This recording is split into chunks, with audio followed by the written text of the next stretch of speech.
നമ്മുടെ ഭൂമിക്ക് ചുറ്റും ഗ്രാവിറ്റി ബാലൻസ് ആയി നിൽക്കുന്ന ചില പ്രദേശങ്ങളുണ്ട്.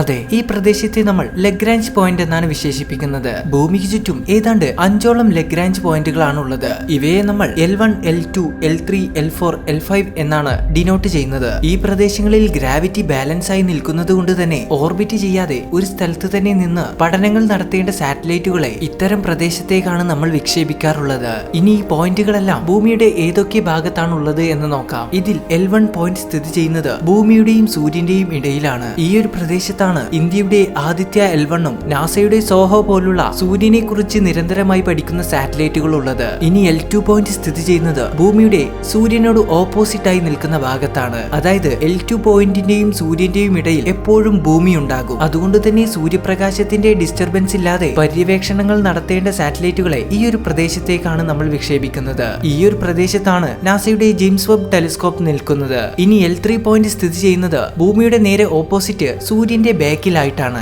അതായത് L3 പോയിന്റിന്റെയും ഭൂമിയുടെയും ഇടയിൽ എപ്പോഴും സൂര്യൻ ഉണ്ടാകും. അതുകൊണ്ട് തന്നെ ഈ ഒരു പ്രദേശത്തേക്ക് നമ്മളൊരു സാറ്റലൈറ്റ് വിക്ഷേപിക്കുകയാണെങ്കിൽ ആ സാറ്റലൈറ്റുമായി നമുക്ക് കമ്മ്യൂണിക്കേറ്റ് ചെയ്യുക എന്നത് വളരെ പ്രയാസമായിരിക്കും. ഈ ഒരു കാരണം കൊണ്ട് തന്നെ ഒരു സാറ്റലൈറ്റിനെയും ഈ ഒരു പ്രദേശത്തേക്ക് നമ്മൾ വിക്ഷേപിച്ചിട്ടില്ല. ഇനി L4 പോയിന്റും L5 പോയിന്റും വരുന്നത് ഭൂമിയുടെ 60 ഡിഗ്രി ആംഗിളിൽ ഭൂമിയുടെ ഇരു സൈഡുകളിലായിട്ടാണ്. എന്നാൽ ഈ രണ്ട് പ്രദേശങ്ങളും ഒരുപാട് ട്രോജൻ ആസ്ട്രോയിഡുകളാൽ നിറഞ്ഞതാണ്. അതുകൊണ്ട് തന്നെ ഈ പ്രദേശങ്ങളിലേക്ക് സാറ്റലൈറ്റുകളെ വിക്ഷേപിക്കുകയാണെങ്കിൽ അവ ഈ ആസ്ട്രോയിഡുകളാൽ കൂട്ടിയിടിച്ച് ഡാമേജുകൾ സംഭവിക്കാൻ സാധ്യതയുണ്ട്. അതുകൊണ്ട് തന്നെ ഈ പ്രദേശങ്ങളിലേക്കും നമ്മൾ സാറ്റലൈറ്റുകളെ വിക്ഷേപിക്കാറില്ല.